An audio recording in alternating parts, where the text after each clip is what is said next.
barbaachisaa jabaafne amma daarii lafaatti adeemne Yesuus gooftaa akka taa'e labsina.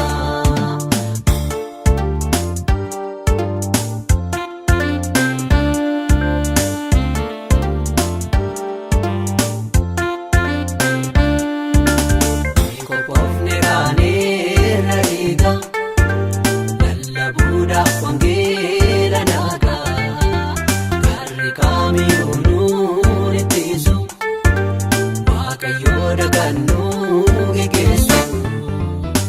Qophoofne raaneerra dhiiga lallabuudhaaf wangeela naagaa garri kaamiyyuu nuun ittisu Waaqayyoo dagannuu geggeessu.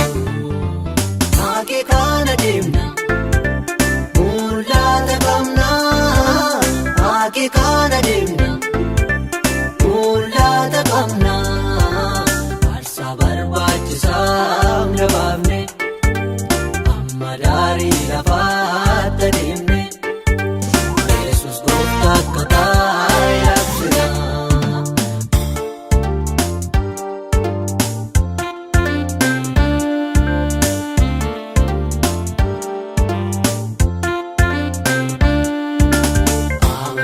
Akka gaachanaatti dubbii Waaqayyoo akka billaatti Waaqayyoo harkaatii fudhanne jallinaan morminaa dhaabanne.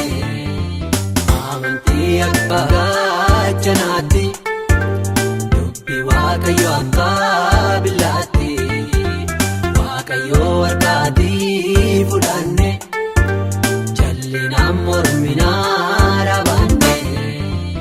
Akee kana deemna mul'ata qabna akee kana deemna mul'ata qabna aarsaa barbaachisaa jabaafne amma daarii lafaatti adeemne Yesuus gooftaa akka taa'e labsina. Inni karaa yoonuu feesi darbee nuuf hin banaam Yesuusi homtuu booddeetti nuun deebisu kaayyoo qabnurraa nuun kachiisu. Inni karaa yoonuu feesi darbee nuuf hin banaam Yesuusi homtuu booddeetti nuun deebisu kaayyoo qabnurraa nuun kachiisu.